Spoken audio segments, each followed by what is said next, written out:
speaking of good hires for guys that are 63 years old, Willie Fritz going to Houston from Tulane. I thought Willie Fritz might even get a bigger job than the one that he just accepted at Houston. But here's the thing. Well, real quick, yeah, about that. I don't know if you're about to say this, but let's be careful when we're talking about like we define as big job. Just because Houston was in the AAC for a Yep, while at the American that's Athletic true. Conference, and they're moving the Big 12, they got smashed this year a bunch of times, does not mean this is a bad job at all. I think this is a really underrated job, and I think Willie Fritz sees the potential in this job, and I think it's well respected in the coaching industry that how good this job actually can be. There's Dana Holgerson left a Power Five West Virginia job to go to Houston back when they were in the American Conference. Like this is not like your average, bottom tier Power Five, upper tier G5 program. No, this is a legit job due to its geographical blueprint, its NIL fundings, its structure, yada yada yada. Yeah, absolutely. And when we talk about expectations in a little bit, it does change a little bit now that you're in the Big 12, right? Like the expectations do change. But Willie Fritz, I mean, we just got done talking about Kurt Signetti, right? And we talked about impressive resumes. Okay, Willie Fritz is in that same exact boat. All right, so Yep. let me just run through his resume right here. He won a national championship at Blaine College, right? Which, if you don't know, it's college in Texas. It's a feeder into Texas A&M. It's I believe actually Cam Newton went there for a year before he went to Florida or before he went to Auburn. Uh, Now obviously Willie Fritz coached way back before this was like a feeder into A&M where they had that deal, but uh, heck of a job there. Won two of them at Blinn. Then he went to Central Missouri. He's just no big deal. They're all-time winningest coach, whatever. And then went to Sam Houston State. Went back-to-back national championship appearances at Sam Houston State. Which, by the way, built that foundation into now it's an FBS program now because of what Willie Fritz did there. Correct, right? And then he goes to Tulane. Well, actually, no, sorry. Then he goes to Georgia Southern, right? Young program. What does he do in his first year? Just wins the Sun Belt. No big deal. Like, Oh, yeah. And look, if you look at like his what he coached 3 years at Georgia Southern or whatever, two of them he had bowl game appearances. And look, they've only been like five in the program's history, five bowl games. Now it's a young program, right? It yeah, and just started. because that first year they were in there, they won the chip. The Yeah, first year they moved from FCS to FBS was really Fritz there, and they won the Sun Belt. God. yeah. And then they won their first bowl game the year after, his second year that they were in the Sun Belt. So that's awesome because they weren't eligible for a bowl game first year because it's a dumb rule, whatever. And then of course Tulane, and we know what he's done at Tulane. Just wins the Cotton Bowl. I don't think people realize how big of a deal that is at Tulane. They haven't won like a major bowl game like that since like the 30s. Like literally, like the Great Depression was when the last time Tulane won a bowl game like that. The Cotton Bowl. They beat Caleb Williams and USC in the Cotton Bowl. That's insane. To top that off, what they won like one game the year before that. So it is the NCAA record. They went from one win to 12 wins. The NCAA record for win year to year win improvement in a single season. That's ridiculous. That record will likely never be broken ever, if you ask me. So that people don't talk about that enough. And then now he's over at Houston, which we talk about all the time as one of those sleeping giants. There's definitely a couple programs out there that are we call sleeping giants, and we don't mean to throw that term around loosely, but geographically, like Houston is a wagon of a market for elite talent. CeeDee Lamb, Houston. Jalen Hurts, Houston. Jalen Milroe, Houston. I mean, Kenyon Green, Houston. I mean, what do we need to go on? Like, there is an absurd amount of talent in the Houston area alone. You can lock You down some can of fill a those. good, you can fill a damn good recruiting class with just Houston players and be ridiculously happy about it. Yeah, Ed Oliver. I mean, right there. That was one of those like, hey, you kept a guy around near you, and that guy turned out to be a top 10 draft pick. So, stud. I mean, I think Willie Fritz can do really well here. I think he's a really good coach. He's got ties in the state of Texas. If people were worried about that, because that is kind of a big deal, right? When you go to coach in the state of Texas, like you need to have that relationship with high school coaches. Uh, he has that, right? He coached at Blinn. He coached at Sam Houston State. He's a dog, right? He's been in the southeast, southwest his entire life. So, uh, That's awesome. And the coaching staff that he brings over brings Slade Nagel from his offensive coordinator, Derek Sherman, wide receiver coach, Gerald Chapman, D line coach, all from Tulane. They're all working right now to pluck some players from Tulane. Some I don't damn good know. players in the transfer portal from Tulane, by the way. Yeah, there are some really good ones, and chances are he's gonna bring a couple with him. So we'll see who he hires as a defensive coordinator. Uh, if anyone has any information on that, or I'm just late to the news, just I guess The let us defense know in the coordinator, I comments. believe it's the same guy coming over from Tulane, I believe. Is it really? That's what I thought. That's what I saw. Anyways, I don't have a lot to say about those specific coaches, but I mean, there was a formula that they had there at Tulane, and it was working. So I'm a trust Willie Fritz on that. So what are the expectations now for Houston? You know, what were the expectations, and what are the expectations? I think they should be the same, but to some people, expectations change just when a coach gets hired. You know, I mean, why did Dana Holgerson get fired? Right, it is the real reason. Well, they had what was supposed to be an elite defense last year, turned out to be terrible. They barely scraped by and made it to a bowl game with Clayton Tune, Tank Dell, and a solid defensive line and linebacking core last year. And then this year wasn't much better. They lost pretty much all of that talent, um, including what's his name to Colorado, another running back, Alton McCaskill. Alden McCaskill. So yeah, I mean there were some expectations there, and Dana Holgerson did not meet them. But what were those expectations? In the American, it was winning the American, right? Which, unfortunately for Dana Holgerson, that's what Willie Fritz did that year. So, uh, in the Big 12, in the new Big 12, can you compete for conference titles in this new Big 12 if you're Houston? Yes, absolutely. And with their they need to start recruiting better, I'll tell you that. And I think they Yeah, will with Fritz and with Wes Fritz coming over from Tulane as well, director of recruiting there. Did a really good job there developing, scouting players that are going to be Power Five stars this year or starters in the NFL. Or that's a really good program there in terms of finding and developing guys.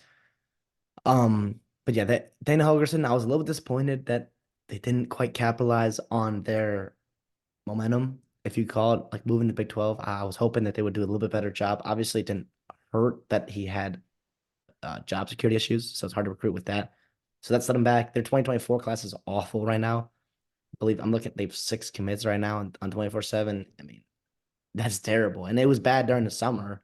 We mentioned that when we were going over Houston's expectations yeah. and coach on the hot seat. Pretty bad. I mean, obviously, Willie Fritz will bring in his influx of talent through the transfer portal and try to band-aid it for a year.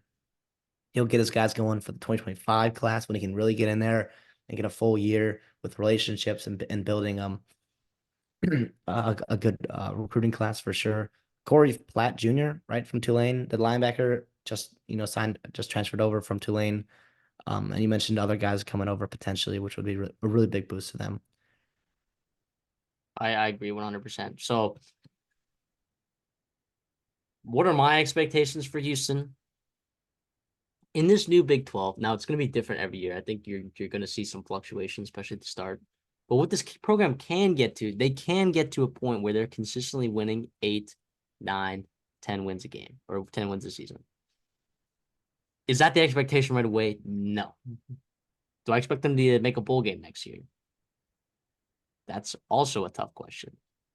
Now, schedule will be a little bit lighter, the new Big 12, but also at the same time, Arizona State and Arizona are on the up and up. Utah is still a good program. I think in a way, Colorado we could say is on the up and up. I guess they've gotten some transfers there in the offensive line. So you lose 2 of the top schools, but you also bring in 4 schools that are, I guess you could say, trending in the right direction for the most part. So it's really interesting. But I think in the Big 12 they can compete in every single game that they play in. So that's the difference. That's the reality of it. And the thing is like when there's not a talent gap, which maybe there will be year one, but I think year two, year three, year four, you get into Willie Fritz's tenure there. and he starts developing players better and you have depth on the O line, et cetera, like there will not be a significant coaching edge or talent edge. When we talked about with Kirk Cignetti, where like when Kirk Cignetti has a legit, not no talent advantage either way, like he's gonna win you football games. And I think Willie Fritz fits in that same mold where like if there's not a ton of talent caps, like his staff, his ability to game plan and a formulated culture that wins, it will work in the Big 12 for sure, especially with the future of a lot of those programs in there and the talent gap there. Their schedule next year you mentioned is kind of tough. I'm not gonna lie. Their out of conference is, Oklahoma at Oklahoma. Yikes. Right. Obviously that's an out of conference game now because Oklahoma's moving to the SEC, Houston's staying in the Big 12. But you open with UNLV, right? Barry Odom year 2, right? That's not going to be super, super easy. And then Rice, obviously, in state, Houston, pretty close to you. But yeah, you got some new opponents in there, Arizona and Utah, the two out of conference or the two newcomers that you're playing, and you don't really get a ton of freebies. And like you get BYU and Cincinnati, but you expect both those programs to be better next year. I mean, depends on how Baylor does this offseason. It's another winnable game. But the thing is, you mentioned it, like there's not a ton of freebies to be had in the Big 12 because there is just a very evenly spread talent gap throughout the whole conference, top to bottom, which Yeah, is absolutely. good, but also like hard in year one where like you're like, okay, we get Vanderbilt this year. Okay, we can get a win there. And then but so it's like every point spread is gonna be within a touchdown and it's gonna be tough. Yeah. So can well, one, before we give out grades, do you like Willie Fritz better than Jeff Traylor? I I think they both would have been really good here. I think Jeff Traylor was kind of the hot topic name just because he had the A&M interest and like that was if you're tied to that job, that's a pretty like it's a pretty significant job and like you're obviously public perception is gonna go up. I think Willie Fritz, I would have been happy with either one if I'm Houston. I think Willie Fritz was probably a better hire. I think this guy's really, really good. You went over his resume. He wins everywhere he's at. He's not looking to step stone from here to to another job. Like he's probably gonna settle down. He'll probably enjoy the Houston area for sure. This was a really, really good hire. I don't think that I think Traylor would have been fine here for sure, and probably would have been, probably could have done the same things that Willie Fritz will do here, but I think Fritz was the right guy. Yeah, for reference, if they were to hire Jeff Traylor, I would have given it a B, like a flat B. I think he can meet expectations. Don't know if he's going to playoffs anytime soon. Don't know how likely he is to win the Big 12, year over year. But Willie Fritz, I think he can do both those things, which is why I give it an A minus. Been dealing a lot of A's out here for these coaching guys, but it really has been a good cycle for a lot of these schools, I think, in terms of fit. I think there's a ton of like I don't want to call it mid-level, but like almost mid-major programs looking to have like coaching opportunities, and there were a ton of really, really good fits in the G5 level and the FCS level for those spots. And like you've seen them make these hires, and like you mentioned, like it's a really good. I like it. I'm gonna go A minus here as well. I think you saw him exceed expectation everywhere he's been. Like you want to talk about playoffs, like Tulane would have been in the playoffs last year had it have been a 12-team playoff, right? Like it's Willie Fritz, and that was Yeah. at Tulane with the resources Tulane has. After a year they were 2-10, I get it. The hurricane happened and it totally, uprooted that whole team, and it was like impossible to win football games for them in 2021.